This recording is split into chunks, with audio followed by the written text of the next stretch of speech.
الحمد لله. الحمد لله وسلام على عباده الذين اصطفى، أما بعد، أعوذ بالله من الشيطان الرجيم. بسم الله الرحمن الرحيم. يا أيها الذين آمنوا قوموا لله شهداء بالقسط ولا يجرمنكم شنآن قوم على ألا تعدلوا اعدلوا هو أقرب للتقوى. الله رب العزت واقعا کتابی به ما نازل کرده است و آیینی به ما داده است که اگر ما با این آیینمون کلام رب العالمین توجه بکنیم، در همه زمینه ها عادلانه ترین راهنمایی و بهترین راهنمایی را به ما کرده است و ما مشکلات در زندگی نخواهیم داشت. و از جمله این راهنمایی های زیبا و نورانی اجرای عدالت است.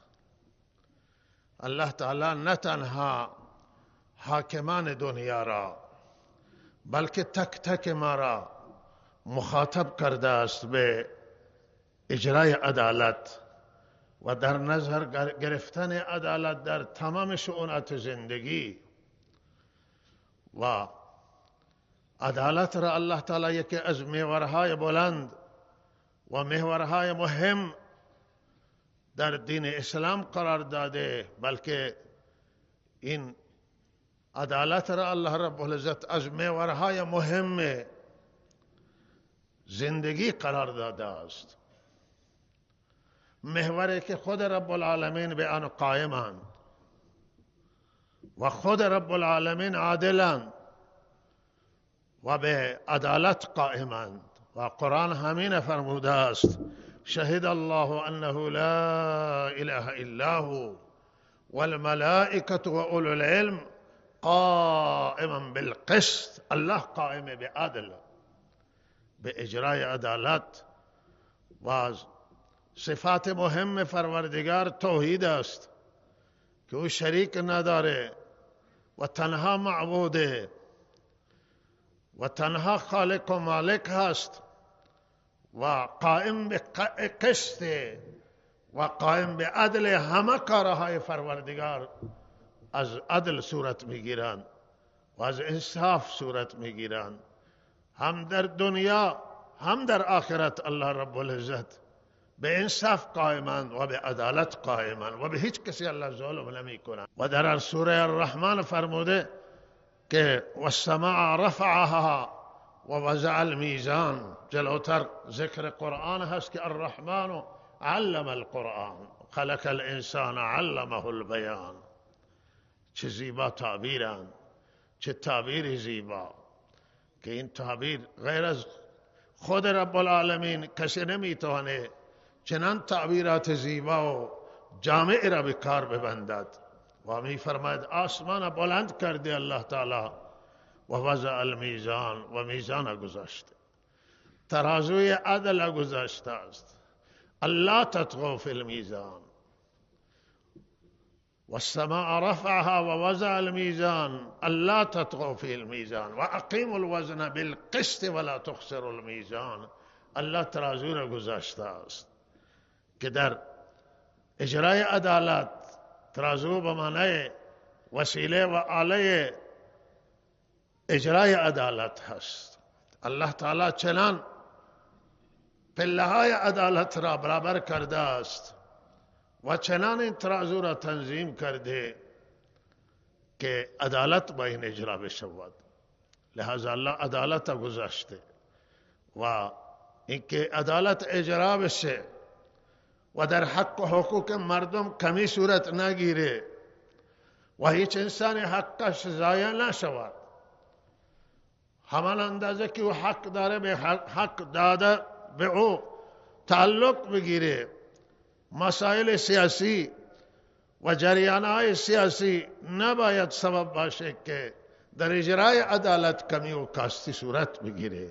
خودی و ناخودی، خودی و دور، خویشاوند و نزدیک و دور، همه باید در اجرای عدالت همه برابر باشند. و همین الله تعالی فرموده در سوره مبارکه نساء که ولو علی انفسکم، شما عدالت اجرا کنید ولو اینکه بر علیه خودتون تمام بشه، به نابودی خودتون، به نقصان خودتون. و اجرای عدالت بر علیه خود اینه که انسان اقرار کنه به حق، اقرار بکنه به حقوق الناس، اقرار بکنه به حقوق مردم و حقوق مردم پایمال نکنه، حقوق مردم مخفی نکنه. و ولو اینکه این اجرای عدالت علیه خودتون باشه، به ضرر خودتون، به ضرر والدین، مادر و پدر و نزدیکان باشه، به ضرر غنی باشه، به ضرر فقیر باشه، شما نگاه نکنید که به ضرر کی هست، اما عدالت اجرا بکنید. چه زیبا دستوری است و چه دستور پاک و مقدسی است. و لحاظا عزیزان من، خودمان در اعمال من باید عدالت اجرا کنیم، بین فرزندانمان، بین زنان، آنهایی که در ازدواج خودشون زنهای متعدد دارند، بین اولاد، ساو بین اولادکم حدیث آمده، مساوات کنید بین فرزندانتون و فرزندان با یک چشم و یک نگاه کنید تا اینکه بغض پیدا نشه در میان فرزندان، دشمنی پیدا نشود. اگر عدالت اجرا بشه و انصاف اجرا بشود، عزیزان من، دنیا امن میشه، جامعه امن میشه، همدلی پیدا میشه، همگرایی پیدا میشه و هم زبانی پیدا میشود. همدلی و وحدت و انسجام از اجرای عدالت به وجود می آید. و وقتی ما عدالت اجرا می کنیم، انتظار ما این داشته نباشیم که اگر بین فرزندانمون، بین جامعهمون ما عدالت نتوانستیم اجرا بکنیم، انتظار داشته نباشیم که همدلی پیدا میشه، با هم به هر حال محبت پیدا میشه. لازمه سروران گرامی اخوت و همدلی و محبت و دوستی آنه که عدالت بینشون به صورت مساوی اجرا بشه و برابر اجرا بشه. و این به هر حال به اتفاق همه فرق اسلامی و همه مسلمین یکی از فرایض مهمه و یکی از محورهای برتر است و بزرگه. و در هم اعتقادمون عادلانه و منصفانه، در عمل، در اخلاق عادلانه و عمل کرده عادلانه و اعتقاد معتدل، امونه که قرآن راهنمایی کرده است. قرآن به بهترین اعتقاد و اعتدال، اعتقاد معتدلانه و عمل کرد و اخلاق و رفتارمون به بهترین رفتار ما را راهنمایی کرده است. در به هر حال جریان انتخابات هست و رد صلاحیت گسترده و وسیعی که صورت گرفته، به هر حال این شاید به صلاح کشور نباشد و با توجه به این که دشمنان ما زیادند و دشمنان همه آرزوی آن دارند که مقدار فاصله بین مردم بیفته و فاصله ها را بیشتر بکنند در میان احاد جامعه و جناح ها را بیشتر به هم تندتر بکنند و تفاوت هایی که موجود هست این بیشتر قرار بدن. لحظا در شرایط کنونی و هر شرایط مهم هست این که باید عزیزان ما که دستن در کارند و مخصوصا شورای محترم نگهبان دوراندیشی بیشتر بکنه و نگاهش را وسیع‌تر بکنه و به هر حال به نحوی رفتار بشه و عمل بشود که دشمنان نتوانند سوء استفاده بکنند. ما هم عقیده من همان است که کسانی که نظام جمهوری اسلامی را قبول دارند و اعتقاد به قانون دارند، قانون را قبول دارند، نظام جمهوری اسلامی را قبول دارند و لحاظا انقلابی هستند، به هر حال انقلاب قبول دارند، لحاظا اینا اگر شایستگی داشته باشند و دیگه شایستگی هم هست و دیگه ملک هست، حقشون آنه که اینا تایید صلاحیت بشن و ما توصیه من دل سوزانه آنه، غرض ما نداریم و دل سوزی نه توصیه میکنیم شورای محترم نگهبان را به این که به هر حال در این مرحله بعد که احتمال هست که تعداد دیگری را تایید صلاحیت بکنن، نگاهش را وسیع بکنه و کسانی که رد صلاحیت شدن اگر اصلاح طلبند که از اونا خیلی رد صلاحیت گسترده انجام گرفته و اینها هم نظام جمهوری اسلامی را قبول دارند تا آنجایی که ما اطلاع داریم و همچنان افراد مستقلی هستند که از مستقل ها هم رد صلاحیت زیاد شده است، لحاظا انشاءالله بخش از اینها تایید بشن یا همه اینا تایید بشن و انشاءالله این میتونه همدلی بیاورد و ملت بیشتر به صحنه بکشه و دشمنان ما را بیشتر میتواند مایوس بکنه. مخصوصا در طیف اصلاح طلب انسانهای شایسته وجود داره، انسانهای لایق وجود داره و لحاظا اینها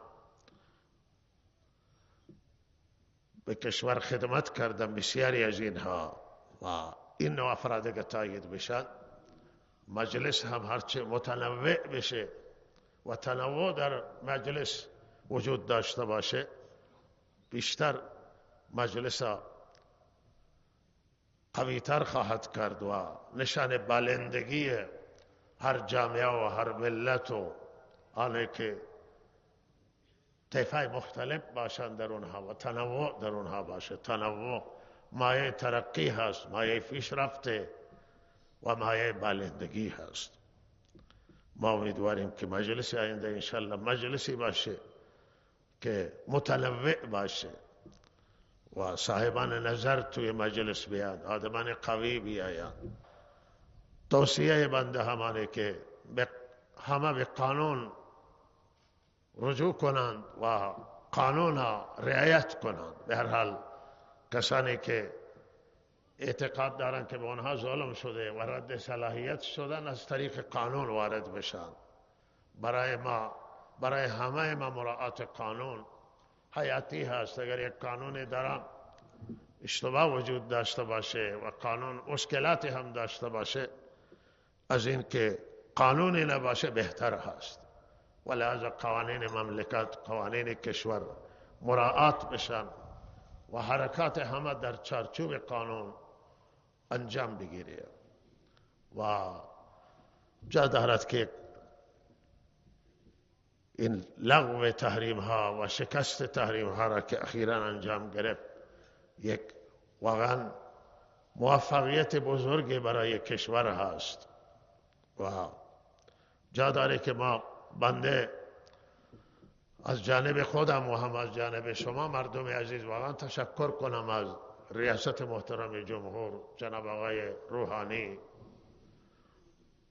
و وزیر محترم خارجه ایشون جناب آقای ظریف و تیم مذاکره کنندگان که واقعا برای ملت ایران سربلندی آوردند. این توافق و لغو تحریم ها و به هر حال شکست توطئه صهیونیستا و اسرائیل و کسانی که میخواستن توی منطقه جنگ بر ما تحمیل بکنن بر ملت ایران، و الحمدلله با این توافق همه چیز خنثی شد و تحریم ها هم لغو شدن و دروازه های تجارت و فعالان اقتصاد و شرکت ها همه باز شد بر کشور و بخش بزرگی از سرمایه های ثروت‌های بلوکه شده ما برگشت به کشور و داره برمیگرده، این توفیق مهمی است. واقعا برای جناب آقای روحانی، ریاست محترم جمهور، این تدبیرشون و تلاششون، وعده‌ای که داده بود در ایام انتخابات، یک پیروزی بزرگ هست برایشون، موفقیت بزرگ.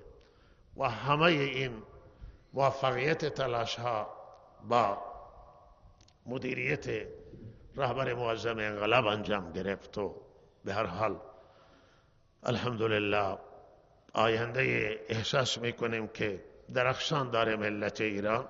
هم از لحاظ اقتصادی وضعیت اقتصادی بهتر خواهد شد و هم از لحاظ منطقه و جهانی الحمدلله وضعیت ملت ایران بهتر خواهد بود و موفقیت بزرگی برای ملت ایران در سطح دنیا است. و روابط ما را و ارتباط ما را این مذاکره و گفتمان و موفقیت در گفتمان با همه دنیا بیشتر میکنه. و اینی که ما توصیه من همیشه همینه که جنگ هیچ وقت راه حل نیست. جنگی که الان در خاورمیانه جاری هست، این جنگ هیچ نتیجه برای هیچ کسی هم نداره، بغیر از ضایعات، بغیر از تلفات، بغیر از گرفتاری در دنیا و آخرت. انسان ها کشته میشن، جواب اینها را که میده؟ انسان ها گرسنان، جواب اینها را که میده؟ و لحاظا بهترین راه مذاکره هست و حل سیاسی جریانات، چه در یمن، چه در عراق و چه در عرض کنم سوریه هست. و آرزوی من آنه که روابط کشورهای اسلامی با هم خوب باشه و کسانی که روابط با ما قطع کردن به هر حال مجدد برگردند و روابط برقرار بشه. همانطوری که تلاشایی هم داره انجام بگیره و سران کشورهای اسلامی با هم بشینند و راه حل پیدا بکنند برای مشکلات و اختلافاتی که در خاورمیانه هست یا در هر جای دنیا، با راه حل‌های سیاسی و گفتمان و مذاکره مسائل حل بشن. این بهترین صورت هست و این نشان دوراندیشی و نشان پیروزی یک ملت هست و اندیشه یک ملت هست. الله تعالی توفیق عنایت بکنه و همه مشکلات ها به بزرگی خودش حل بکنه. و صلی الله علی سیدنا محمد.